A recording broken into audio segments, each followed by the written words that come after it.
안녕하세요. 세례교육 3주차 창조와 섭리의 하나님을 맡은 안태현 목사입니다. 오늘은 특별히 세례교육 3주차로 하나님에 대해서 좀 알아보는 그런 시간을 가지려고 합니다. 아마 여러분들에게 교재가 다 나갔을 겁니다. 그 교재를 한번 보시면서 펜이 있으시면 펜을 가지고 한번 같이 따라가시면서 이렇게 오늘 시간을 보냈으면 좋겠습니다. 여러분, 하나님 하면 어떤 이미지가 떠오르시나요? 여러분, 이 그림은 이제 미켈란젤로가 그렸던 그림이거든요. 하나님을 마치 무슨 제우스 신처럼 사실은 좀 그려놨죠. 사실 하나님 이미지를 떠올릴 때 보통 이제 창조자 이런 얘기를 많이 하고요. 또 힘 그 자체로 생각하는 경우가 있습니다. 힘 그 자체란 말은 무슨 말이냐면요.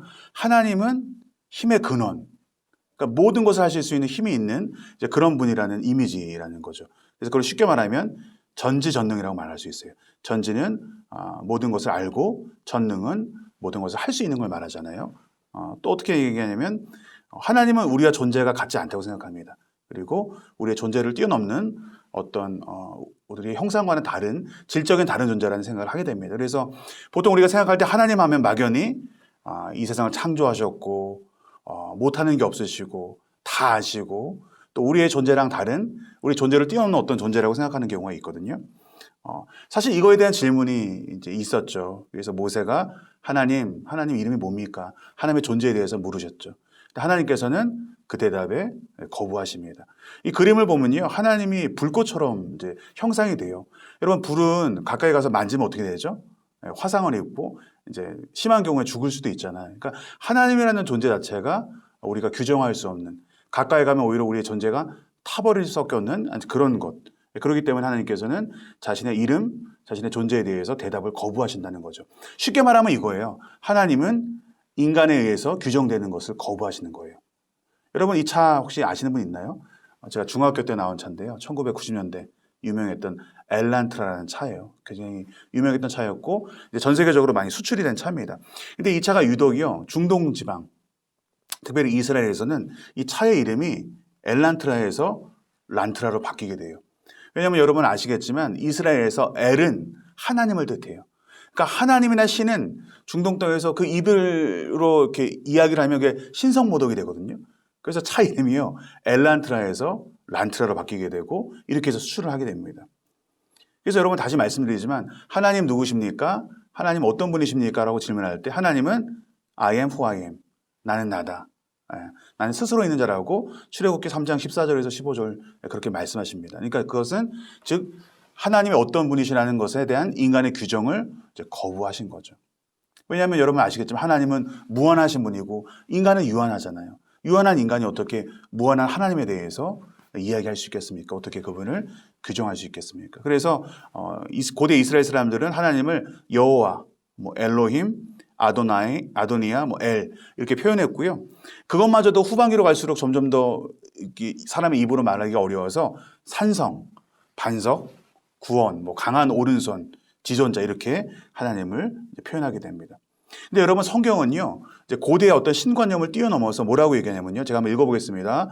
성경은 하나님이 절대자라는 생각에 적대적이지 않지만 고대 이스라엘에서 우선순위는 백성들에게 오직 한 분 하나님, 곧 이스라엘과 맺으신 언약을 통해 이스라엘 백성들과 인격적인 관계를 맺게 된 하나님이 있다는 사실을 강조하고 있다. 그러니까 이 말이 무슨 말이냐면 하나님은요, 전능하신 분이에요. 전지하신 분이에요. 그러나 우리와 인격적인 관계를 맺고 계신 분이다. 특별히 하나님은 그 당시에 하나님의 백성이었던 이스라엘 민족과 언약을 맺고 있었죠. 여러분, 언약이 뭘까요? 언약은 약속이에요. 무슨 약속이냐면요, 하나님은 너희들은 나의 백성이다. 나의 자녀다. 내가 너희들을 책임지겠다. 내가 너희들을 끝까지 인도하겠다라는 계약이에요. 그럼 백성들은 무슨 약속을 하는지 알아요? 우리는 하나님만 섬기겠습니다. 하나님만을 의지하겠습니다라는 계약을 이제 체결하게 되죠. 그것을 언약이라고 말합니다. 그러니까 여기서 말하는 것은 하나님의 전능하신 분도 중요하지만 하나님의 우리와 인격적인 관계를 맺고 계신, 언약적인 관계를 맺고 계신 분이다. 이런 걸 아는 것이 중요하다고 성경은 말하고 있는 거죠. 그래서 성경에서 하나님의 이름을 이제 여호와, 스스로 있는 자, 지존자, 유일자라고 표현하기도 하고 엘로힘, 아도나이 주, 아까 말씀드렸죠. 또 특별히 하나님은 인간과 인격적인 교류를 하시는 분이라는 겁니다. 이게 굉장히 다른 신관이에요. 사실 고대의 신은 인간과 그렇게 인격적인 교류를 하지 않거든요. 하나님의 특징은 인간과 인격적인 교류를 하시는 분이다. 그래서 보시면 여호와 니시, 여호와는 나의 깃발이다. 여호와 로이, 여호와는 나의 목자다. 여호와 샬롬, 여호와는 평강이시다. 여호와 삼마, 여호와께서 그곳에 계신다. 여호와 이레, 여호와께서 준비하신다. 임마누엘, 하나님이 우리와 함께 계신다. 모두 우리와의 관계를 이야기하고 있습니다. 그렇다면 우리가 하나님을 어떻게 알 수 있을까요? 아까도 말씀드렸지만 우리가 하나님을 알 수 있는 방법은 없어요. 하나님은요, 하나님 스스로 본인이 자기를 계시하지 않는 한, 우리에게 하나님 자신을 알려주지 않는 한 우리가 알 수 있는 방법은 없어요. 그래서 우리가 하나님을 알 수 있는 방법은 사실은 하나님이 스스로 자신을 나타내셔야 되는 거고요. 그 계시는 일반 계시와 특별 계시로 나눠집니다. 여러분 일반 계시에 대해서 한번 먼저 알아보겠습니다. 여러분 일반 계시는 뭐냐면요, 이 세상의 피조 세계를 보면서 하나님을 알 수 있다는 겁니다. 아니, 피조 세계를 보고 어떻게 하나님을 알 수 있을까요? 그렇게 생각하실 수도 있는데요. 이 세상을 바라보는 가운데 이 세상에 우연이 되지 않음을 우리가 피조물을 통해서 깨달을 수 있다는 거죠. 여러분 그림에서 보시면 독수리가 있잖아요. 굉장히 유명한 예화인데요. 독수리는요, 그 눈이 이제 보통 이글 아이라고 하죠. 그래서 수십 미터를 보다가 목표물이 있으면 그것을 마치 망원 렌즈처럼 당겨서 볼 수 있게 된 그런 이제 그 눈을 가지고 있어요. 과학적으로, 생물학적으로 잘 이해가 안 되고 그게 자연스럽게 이루어졌을 거라고 상상하기 어려울 정도로 굉장히 뛰어난 창조 피조물이라는 것을 알 수 있고, 보시면 안드로메다가 보이죠. 10만 개, 15개에 가까운 별들이 질서정연하게 한 채 충돌도 없이 돌아가고 있고, 이쪽에서 끝에 그림을 보시면 이건 동맥과 정맥이거든요.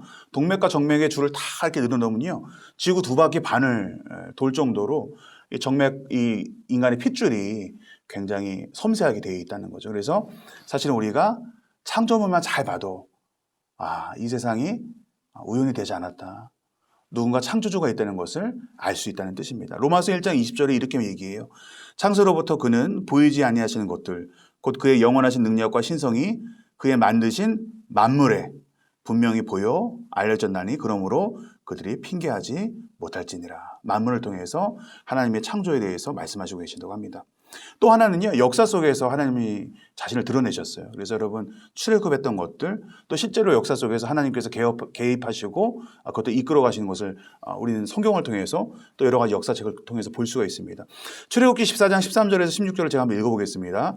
모세가 백성들에게 이르되 너희는 두려워하지 말고 가만히 서서 여호와께서 오늘 너희를 위하여 행하시는 구원을 보라. 너희가 오늘 본 애굽 사람을 영원히 다시 보지 아니하리라. 여호와께서 너희를 위하여 싸우시리니 너희는 가만히 있을지어다. 여호와께서 모세에게 이르시되 너는 어찌하여 내게 부르짖느냐. 이스라엘 자손에게 명령하여 앞으로 나아가게 하고 지팡이를 들고 손을 바다 위에 내밀어 그것이 갈라지게 하라. 이스라엘 자손이 바다 가운데 마른 땅으로 행하리라. 그러니까 하나님께서는요, 이 세상을 창조하시고 그냥 내버려 두시는 분이 아니에요. 그 역사 가운데 개입하시고 그 역사를 이끌어 가시는 분이다 라는 거죠. 그래서 우리 인류 역사를 보면 우리 하나님의 섭리를 알 수 있다, 이렇게 또 이야기하고 있습니다. 또 하나는요, 이건 좀 특이한 건데요, 하나님이 계시다는 것을 사람이 양심을 통해서 알 수 있다는 겁니다. 베드로전서 3장 21절은 이렇게 얘기합니다. 물은 예수 그리스도께서 부활하심으로 말미암아 이제 너희를 구원하는 편이 곧 세례라. 이는 육체의 더러운 것을 제하여 버림이 아니요 하나님을 향한 선한 양심의 간군이라. 또 히브리서 10장 22절에 보면 이렇게 나와 있어요. 우리가 마음의 뿌리를 받아 악한 양심으로부터 벗어나고 몸은 맑은 물로 씻음을 받았으니 참 마음과 온전한 믿음으로 하나님께 나아가자. 이 뜻은 뭐냐면요, 하나님께서 우리에게 하나님을 알 수 있는, 창조주를 알 수 있는 양심을 주셨다는 겁니다. 그래서 우리는 사실은 본성이 있는 거죠. 하나님의 존재 자체를 알 수 있는. 마지막으로는요, 특별 계시라고 할 수 있습니다. 지금까지 말씀드렸던 게 어떤 일반 계시라고 하면 이것은 하나님께서 우리 인류에게 주신 독특한 계시인데 성경이죠. 특별 계시라고 말합니다. 자, 읽어보겠습니다. 19장 7절에서 8절입니다. 시편. 여호와의 율법은 완전하여 영혼을 소생시키며 여호와의 증거는 확실하여 우둔한 자를 지혜롭게 하며 여호와의 교훈은 정직하며 마음을 기쁘게 하고 여호와의 계명은 순결하여 눈을 밝게 하시도다. 그래서 하나님께서는 우리를 위해서 그 성경을 통해서 하나님을 알 수 있게 특별 계시를 우리에게 주셨습니다. 그렇다면 성경책에 대해서 좀 한번 알아보면 좋을 것 같아요. 성경책은 어떤 책이냐? 한마디로 정의하면 하나님의 말씀이라는 거죠. 그리고 성경은요, 하나님께서 인류를 너무나 사랑하셔서 우리에게 보내주신 어떤 사랑의 편지, 또 구원의 초청, 또 생명의 길을 안내해주는 안내서라고 할 수 있습니다. 그래서 여러분, 인류 역사상 성경만큼 하나님을 잘 알게 해주고 하나님께 인도해주는 것은 없습니다. 그리고 또 이제 아시겠지만 성경이야말로 2000년 동안 가장 많이 팔린 책이자 반포된 책이라고 우리 또 알고 있습니다. 그렇다면 성경에 기록된 목적은 뭘까요?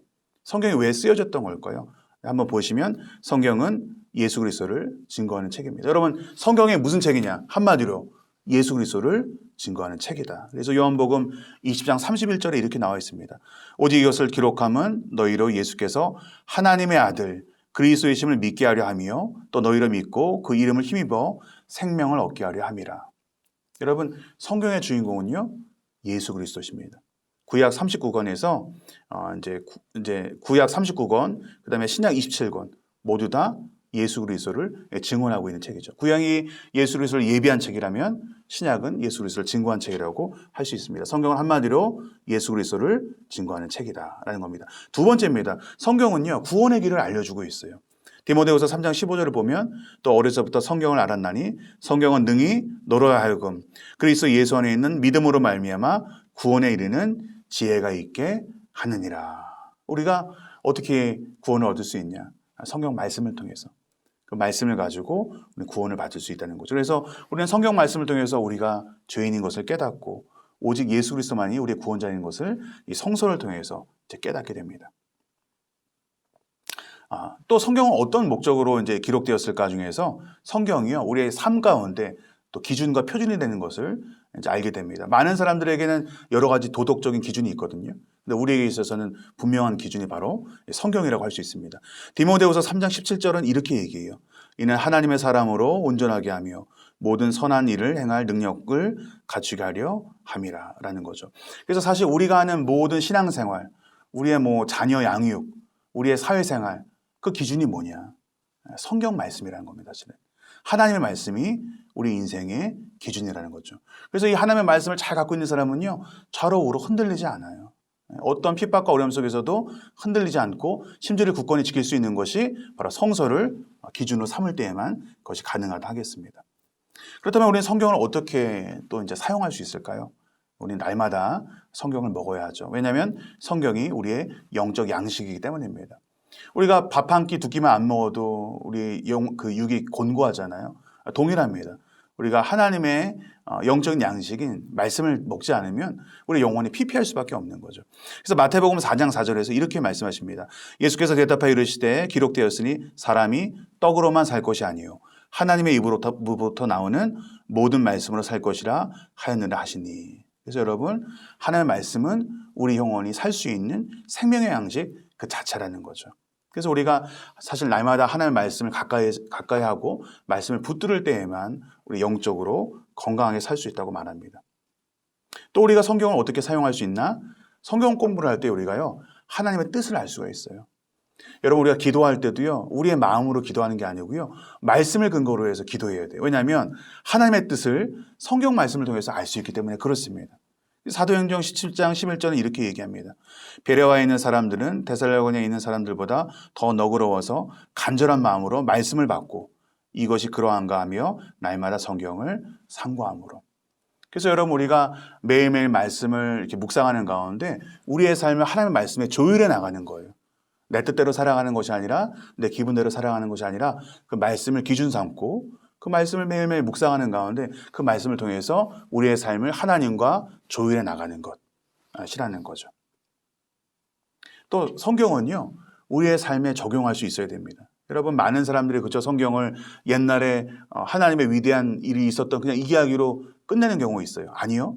하나님의 말씀은요, 적용돼야 돼요. 해석되어야 되고 적용돼야 되는 거예요. 그 구약에 있었던 수천 년 전에 있던 말씀이 오늘 나에게 어떤 의미로 다가오고 그 말씀이 오늘 나를 어떻게 살아가게 하는가. 그래서 그 말씀을 우리 삶에 적용할 수 있어야 된다는 거죠. 시편 1장 1절에서 2절은 또 이렇게 말해요. 복 있는 사람은 악인들의 꾀를 따르지 아니하며 죄인들의 길에 서지 아니하며 오만한 자들의 자리에 앉지 아니하고 오직 여호와의 율법을 즐거워하며 그의 율법을 주야로 묵상하는도다. 성경을 통해 우리는 우리에게 말씀하시는 하나님의 뜻을 삶에서 실천하는 것이 성경 읽기의 완성입니다. 우리가 이러한 삶을 잘 훈련해 나갈 때 온전한 그리스도인이 될 수 있습니다. 그렇죠. 그래서 성경이 있는 것의 마지막은 바로 적용하는 거예요. 그 말씀대로 어떻게 살아갈까가 가장 핵심적인 부분이라고 할 수 있는 겁니다. 또 가장 중요한 건요, 우리가 성경 말씀을 통해서 예수 그리스도를 알 수 있다는 겁니다. 여러분 교재에 나와 있는 요한복음 14장 9절에서 10절을 한번 같이 한번 읽어보겠습니다. 예수께서 이르시되 빌립아 내가 이렇게 오래 너희와 함께 있으되 내가 나를 알지 못하느냐 나를 본 자는 아버지를 보았거늘 어찌하여 아버지를 보이라 하느냐 내가 아버지 안에 거하고 아버지는 내 안에 계신 것을 내가 믿지 아니하느냐 내게 너희에게 이르는 말은 스스로 하는 것이 아니라 아버지께서 내 안에 계셔서 그의 일을 하시는 것이라. 이것은 우리가 하나님이 인식하는 가장 분명하고 정확한 방법이라고 할 수 있습니다. 예수님이 이 땅에 오신 하나님이시고요. 우리는 예수 그리스도를 통해서 하늘에 계신 하나님을 인식할 수 있다는 겁니다. 여러분 우리가요 성경을 이해하는 것도 결국 예수 그리스도를 통해서 주님을 통해서 이해할 수 있는 겁니다. 예수님께서 우리의 눈을 열어주시고 우리의 마음을 열어주셔야 우리가 이해할 수 있는 거죠. 그래서 사실 성서를 읽을 수 있는 가장 키워드 그 볼 수 있는 관점 눈은 예수 그리스도가 되어야 한다고 오늘도 이야기하고 있는 거죠. 성서에 대해서 이렇게 얘기하고 나서 다시 한번 돌아가서 하나님의 성품으로 한번 돌아가 보겠습니다. 하나님의 성품은 어떤 것인가 좀 구체적으로 한번 들어가 보겠습니다. 앞부분에는 나왔지만요. 하나님은요. 무한하신 분이에요. 우리 인간은 유한하잖아요. 우린 죽잖아요. 하나님은 죽지 않으시고 무한하신 분이에요. 우리의 어떤 생각과 우리의 관념과 우리의 어떤 사고로 가늠하실 수 없는 그런 분인 거죠. 그래서 시편 139편 7절에서 10절을 보면요. 내가 주의 영을 떠나 어디로 가며 주의 앞에서 어디로 피하리까? 내가 하늘에 올라갈지라도 거기 계시며 수월의 내 자리를 펼지라도 거기 계시나이다. 내가 새벽 날개를 치며 바다 끝에 가서 거주할지라도 거기서도 주의 손이 나를 인도하시며 주의 오른손이 나를 붙드시리이다. 그래서 하나님은 못하시는 것이 없는 우리가 상상할 수 없는 무한하신 분이다 라는 거죠. 또 하나 하나님은 불변하시다라는 거죠. 여호와는 변하지 아니하시니 그러므로 야곱의 자손들아 너희가 소멸되지 아니하느니라 라는 거죠. 여러분 사람은요 사람이 한 약속을 이제 지킬 수 없을 때가 많죠. 근데 여러분 그거 아시죠? 하나님의 약속은 보증수표예요. 하나님은 그 어떤 상황 가운데도 변치 않은 그런 분이십니다. 그래서 야고보서 1장 17절을 보면 이런 말씀이 나와 있어요. 온갖 좋은 은사와 온전한 선물이 다 위로부터 빛들의 아버지께로 내려오나니 그는 변함이 없으시고 회전하는 그림자도 없으시니라. 세상은 변하고 시간이 지나가면서 모든 것이 이제 쇠퇴해져 가게 되죠. 근데 하나님은 그 존재와 그 정하신 뜻에 있어서 변하지 않으시다는 거죠. 여러분 그거 아세요? 우리가 하나님을 떠나고 하나님을 배신해도요. 하나님은 변하지 않으세요. 하나님은 우리를 떠나지 않으십니다. 그래서 놀라운 것은 하나님이 불변하지 않으시다는 분이라는 겁니다. 또 하나님은요. 권능의 하나님이라는 거죠. 아까도 말씀드렸지만 하나님은 전능하시고 전지하시죠. 하나님은 과거를 아시고 나의 현재를 아시고 미래를 아시고 모든 것을 창조하시고 모든 것을 아시는 그런 분이시라는 겁니다. 그래서 하나님을 권능의 하나님이라고 표현합니다. 또 하나님의 특징 중에 하나는요. 바로 거룩입니다. 하나님은 거룩하신 하나님이거든요. 그래서 베드로전서 1장 15절을 보면요. 오직 너희를 부르신 거룩한 이처럼 너희들 모든 행실에 거룩한 자라 되라 라고 말하거든요. 이제 거룩을 히브리어로 카다시라고 얘기합니다. 뜻은요. 분리됐다, 절단하다 이런 뜻입니다. 그러니까 하나님의 거룩함은요. 인간의 그런 어떤 피조물과 본질적으로 다르다는 것을 의미해요. 그래서 우리 인간은 그 하나님의 거룩하심을 바라보며 그 거룩한 삶으로 나아가야 하는 거죠. 그러나 하나님은 인간과는 질적으로 다른 거룩한 분이시다라는 겁니다. 또 하나님은 선하신 분이라는 거죠. 출애굽기 34장 6절에서 7절을 보시면요. 하나님은 노하기를 더디하시고 인자와 진실이 많은 하나님이시라라고 얘기하십니다. 그래서 하나님은 사랑과 은혜로 우리에게 나타나시고 우리를 보호하시고 우리를 붙들어 주시는 그런 분이라고 할 수 있습니다. 여기서 중요한 건요. 아까도 말씀드렸지만 하나님이 이렇게 위대하시고 무한하시고 전능하시고 거룩하시고 전지전능한 분이세요. 그런데 또 하나님의 특징은 뭐냐? 바로 우리와의 관계예요. 하나님은 우리와의 관계를 통해서 자신을 말씀하시거든요. 자, 한번 보겠습니다. 하나님과의 관계. 하나님은 우리를 창조하신 창조주라는 거죠. 그래서 창세기 1장 27절에서 28절을 보면 하나님이 자기 형상, 곧 하나님의 형상대로 우리를 창조했다고 말씀하세요. 우리를 누가 제일 잘 알아요? 하나님이 제일 잘 아시죠. 왜냐하면 하나님께서 우리를 창조하셨기 때문에. 누가 우리를 책임집니까? 하나님이요. 왜요? 하나님 우리를 창조하셨기 때문에. 그래서 하나님께서 우리 인생을 책임지시고 우리 인생을 붙드신다는 겁니다. 이것이 바로 하나님께서 말씀하시는 창조신앙이라고 말할 수 있어요. 또 하나님과 우리의 관계 중에 또 하나가 뭐냐면 하나님은 우리를 다스리는 섭리의 하나님이시라는 겁니다. 로마서 8장 28절을 보면요. 우리가 알거니와 하나님을 사랑하는 자 곧 그 뜻대로 부르심을 입은 자에게는 모든 것을 합력하여 선을 이루느니라. 때때로 하나님께서 우리를 인도하시는 것을 우리가 이해하지 못할 때가 있죠. 근데 하나님은 모든 것을 합력해서 선을 이루시는 분이라는 겁니다. 우리는 우리의 미래를 몰라요. 우리는 이게 우리에게 좋을 거라고 생각하지만 하나님께서는 그 모든 것, 우리의 낮아짐, 우리의 어떤 실패, 우리의 어떤 죄, 그런 것을 넘어서 모든 것을 합력해서 선을 이루시는 분이라는 것을 오늘 성경은 말하고 있습니다. 또 중요한 건 뭐냐면요. 하나님은 우리를 구원하시는 분이라는 겁니다. 스바냐 3장 17절을 보면 이렇게 나와 있습니다. 너희 하나님 여호와가 너희 가운데 계시니 그는 구원을 베푸실 전능자시니라. 그가 너로 말미암아 기쁨을 이기지 못하며 너를 잠잠히 사랑하시며 너로 말미암아 즐거이 부르시며 기뻐하시리라 하리라. 여러분 하나님은요. 우리 모두가 구원받기를 원하십니다. 그래서 하나님이요. 자기 아들까지 우리에게 주신 거죠. 그래서 누구든지 예수 그리스도를 믿는 자는 죽지 않고 영원히 살아갈 수 있는 그 생명의 은혜를 얻게 됩니다. 사실 여러분 우리가 하나님에게 감격하는 건요.